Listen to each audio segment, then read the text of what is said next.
जय हिंद दोस्तों, Rakesh science academy में आपका स्वागत है।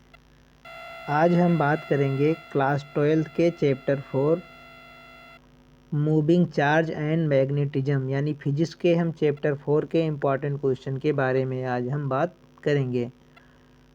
इस चैप्टर को हिंदी में कहते हैं गतिमान आवेश और चुंबकत्व। तो आज इस चैप्टर में जो क्वेश्चन की बात करेंगे वो बोर्ड एग्ज़ाम के लिए बहुत ज़्यादा इम्पॉर्टेंट हैं।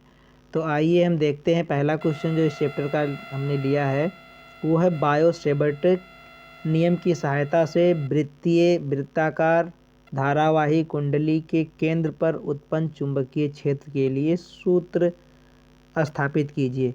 तो आपको ये सूत्र स्थापित करना है लास्ट में चल करके। तो ये अगर ये क्वेश्चन आएगा तो ये लॉन्ग में आएगा यानी 5 नंबर में आएगा बड़े क्वेश्चन में। नहीं अगर छोटे में पूछेगा तो केवल ही पूछ लेता है कि बायो-सेवर्ट के नियम को बताइए आप। तो आप इसके नियम को बता दीजिएगा और इसका जो फिगर है उसको फिगर को भी आप बना देंगे। तो छोटे क्वेश्चन के लिए आप इतना काम करेंगे। अगर बड़ा आएगा तो उसमें ये वृत्तीय शब्द आएगा तो आप याद रखना, अगर वृत्तीय शब्द आ रहा है या गोलाकार शब्द आ रहा है तो इसका मतलब वो लॉन्ग के क्वेश्चन हैं। तो ये पहला क्वेश्चन हो गया इस चैप्टर का। दूसरा जो क्वेश्चन है इस चैप्टर का, ये भी कई बार पूछे गए हैं एग्जाम में कि दो समांतर धारावाही चालकों के बीच लगने वाले बल का सूत्र यानी ये जो F/L = μ0/2 पाई I1 I2/R ये जो फार्मूला है इसको आपको सिद्ध करना है। तो ये भी कई बार क्वेश्चन एग्जाम में पूछे गए हैं। आगे कहने की स्थापित किए तथा इस बल के आधार पर एम्पियर की परिभाषा भी देनी है। तो एम्पियर की परिभाषा आप आराम से दे सकते हो। क्या है इसकी परिभाषा? परिभाषा है कि 1 एम्पियर वह विद्युत धारा है जो वायु या निर्वात में एक दूसरे से 1 मीटर दूरी पर स्थित दो सीधे एवं समांतर तारों में प्रवाहित होने पर प्रत्येक तार की प्रति मीटर लंबाई पर 2×10⁻⁷ न्यूटन का आकर्षण या प्रतिकर्षण बल उत्पन्न करती है।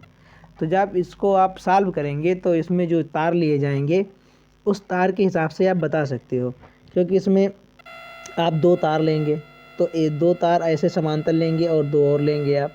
तो आपको क्या करना है, इस तार में दोनों जो धारा होगी I वो सेम दिशा में रख लेना। तो अगर जब सेम दिशा में होगा तो आपस में क्या करेंगे, आकर्षण करेंगे। और अगर एक की दिशा ऊपर है और एक की दिशा नीचे है तो यहाँ पे I1 आप इसको मान लीजिए, इसको I2। ऐसे इसमें भी आप मान सकते हो I1 और I2। तो अगर दिशा अलग अलग है तो क्या होगा, इसमें प्रतिकर्षण होगा यानी रिपल्सन होगा, और इसमें धारा अगर एक दिशा में है तो क्या है, आकर्षण होगा। तो यहीं से आप वो परिभाषा बना सकते हो। तो इस क्वेश्चन को आप ध्यान रखना, ये क्वेश्चन इम्पॉर्टेंट है।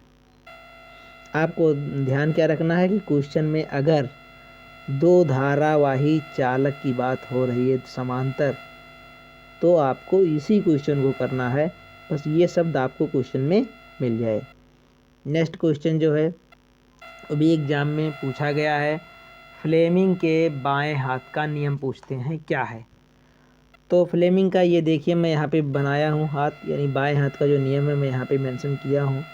बाएं हाथ का नियम क्या बताता है, इस नियम के अनुसार ये कहा गया है कि यदि हम बाएं हाथ के अंगूठे की जो पहली अंगुली तथा मध्य अंगुली को एक दूसरे के लंबवत फैलाएं तो क्या होगा, अगर आप एक दूसरे के लंबवत फैलाओगे तो इसमें जो अंगूठा होगा वो चुंबकीय बल की दिशा को प्रदर्शित करेगा। ये जो अंगूठा है क्या प्रदर्शित करेगा, चुंबकीय बल की दिशा। और जो ये पहली उंगली आती है वो क्या प्रदर्शित करेगी, चुंबकीय क्षेत्र। ये बी क्या प्रदर्शित करेगी, चुंबकीय क्षेत्र।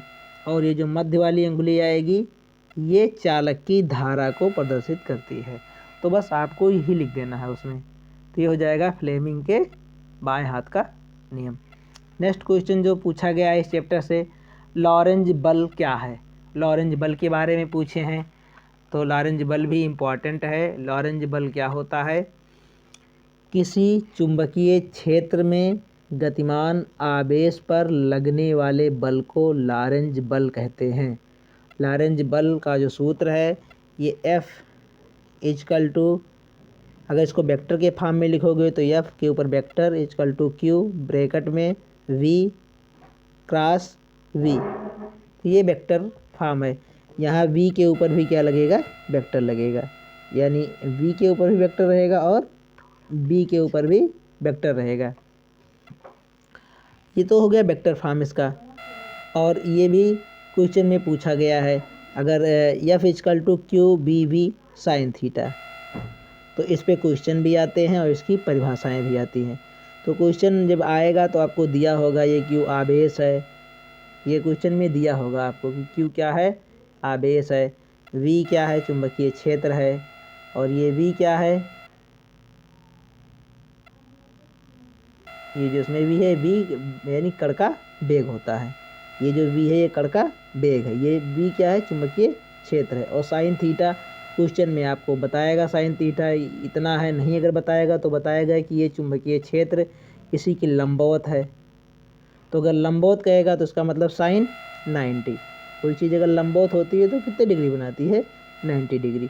तो आप क्वेश्चन में जैसा दिया होगा उसको आप वहाँ पे पुट कर सकते हो।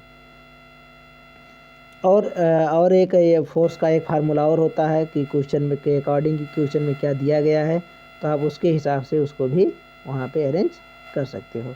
जैसे नेक्स्ट वाला दिया गया कि F equal to I V L sine theta, तो अगर क्वेश्चन में मान लीजिए धारा दे दिया है आपको और बी चुंबकीय क्षेत्र दे दिया है, लेंथ दे दिया है किसी चालक का, और साइन थीटा भी दे दिया है, तो आप यहाँ से फोर्स को निकाल सकते हो, यानी बल को निकाल सकते हो। नेक्स्ट है कि कोणीय वेग क्वेश्चन में पूछ सकते हैं तुमसे कि कोणीय वेग ज्ञात कीजिए। कोई इलेक्ट्रॉन है किसी कक्षा में गति कर रहा है और उसकी त्रिज्या भी दे देंगे आपको इतना है, तो ये कक्षीय वेग है वी, वी क्या है यहाँ पे, कक्षीय वेग है ये वी, आर क्या है, त्रिज्या है, डब्ल्यू क्या है, कोणीय वेग। तो अगर मान लो ये नहीं दिए हैं क्वेश्चन में तो हो सकता है आवृत्ति दे दे पूछ लें तो आपसे कि आवृत्ति बताइए, तो आप जो ओमेगा है यहाँ पे कोणीय वेग, कोई चीज़ अगर गोल घूम रही है तो हो जाएगा 2 पाई एन, तो यहाँ एन क्या है, आवृत्ति है, तो आप यहाँ से एन निकाल सकते हो। तो अगर मान लीजिए एन भी नहीं पूछते हैं, आवृत्ति भी नहीं पूछते हैं, तो कभी कभी इसमें धारा पूछ लेते हैं कि धारा बताइए, तो आप क्या है इस एन को रिप्लेस कर दोगे यहाँ से Q equal to N E से, तो यहाँ जब एन बराबर लिखोगे तो एन बराबर आ जाएगा क्यू अपान ई, तो यहाँ एन की जगह पे आप क्या रख सकते हो, क्यू अपान ई। और पूछा गया है धारा, तो आपको पता है कि क्यू इक्वल टू क्या होता है, आई टी, इसका मतलब क्यू की जगह पे आप क्या रख सकते हो, आई इंटू टी रख सकते हो इसकी जगह पे, तो यहाँ से आप आई निकाल सकते हो। तो अगर आपको ये फार्मूला पता होगा तो आप इस क्वेश्चन इस पर कर ले जाओगे। नेक्स्ट जो क्वेश्चन है गतिज ऊर्जा, कभी कभी ये भी पूछा गया है एग्जाम में, गतिज ऊर्जा पूछते हैं क्या होता है। तो अगर क्वेश्चन में आपको आवेश दे रखा है तो गतिज ऊर्जा आप आराम से निकाल लेना, आवेश दिया हो और विभव दिया हो, आवेश और विभव को मल्टीप्लाई करोगे गतिज ऊर्जा मिल जाएगी। लेकिन मान लो गतिज ऊर्जा नहीं पूछ रहे हैं, वेग पूछ रहे हैं, तो वेग के लिए तो आप गतिज ऊर्जा को तोड़ोगे तो हाफ एम बी स्क्वायर होता है इक्वल टू ये क्यू बी रहेगा ही, आप यहाँ से वी निकाल सकते हो वेग। तो ये जो स्मॉल बी हमने लिखा है ये वेग है और ये जो कैपिटल बी है ये क्या है, विभव है, क्यू क्या है, ये आवेश है। तो आप यहाँ से अगर आपको ये सारे पता हो कि कौन क्या है इसमें, तो आप सबसे पहले क्वेश्चन में एक काम किया करिए कि आप गिवन डाटा लिख लीजिए, यानी क्वेश्चन में दिया है जो दिया है आप पहले उसको मेंशन कर लीजिए। मान लीजिए क्यू दिया है तो आप क्यू को लिख लीजिए, वी दिया है वी को लिख लीजिए, यम दिया है मास वो भी लिख लीजिए। इससे आपको एक आइडिया लग जाएगा कि हमको कौन से फार्मूले इसमें यूज करने हैं। तो सबसे पहले आप गिवन डाटा को लिख लिया करिए कि क्या क्वेश्चन में दिया गया है। नेक्स्ट जो क्वेश्चन है वो पूछा गया है कि चुंबकशीलता का मात्रक या बीमा लिखिए। तो ये भी इम्पॉर्टेंट क्वेश्चन है, इसके 3 मात्रक हमने लिखे हैं, तो तीनों में से कोई भी पूछ सकते हैं, विकल्प में भी पूछ सकते हैं, या विकल्प में नहीं पूछ रहे हैं तो ये आपसे वेरी स्टार्ट में पूछ सकते हैं या लघु उत्तरीय में पूछ सकते हैं क्या है। तो इसका जो मात्रक है देखिए न्यूटन अपान एम्पियर स्क्वायर है, पहला मात्रक तो ये है न्यूटन अपान एम्पियर स्क्वायर। दूसरा मात्रक इसका है कि वोल्ट सेकेंड अपान एम्पियर, ये भी पूछा गया है। और तीसरा मात्रक जो है वो हेनरी अपान मीटर है। तो ये इसके 3 मात्रक हो गए चुंबकशीलता के। इसकी बीमा होती है यम एल T-2 और A-2। तो आप लोग इसको याद रखेंगे क्योंकि ये क्वेश्चन में कई बार पूछे गए हैं। नेक्स्ट जो हमने लिया है वो 1 नंबर में ही पूछे गए हैं, कई बार पूछे गए हैं। मात्रक पूछ लेते हैं, जैसे चुंबकीय बल क्षेत्र कहें, चाहे क्वेश्चन में आपसे कहें चुंबकीय बल क्षेत्र का मात्रक बताइए, चाहे आपसे कहें चुंबकीय फ्लक्स का मात्रक बताइए। अगर ये भी नहीं कह रहे हैं तो आपसे कहेंगे कि चुंबकीय क्षेत्र का मात्रक बताइए, केवल चुंबकीय क्षेत्र कह दें या चुंबकीय क्षेत्र की तीव्रता कह दें। ये 4 में से कोई भी पूछें, चाहे आपसे पूछे चुंबकीय बल क्षेत्र, अगर चुंबकीय बल क्षेत्र नहीं पूछ रहे हैं आपसे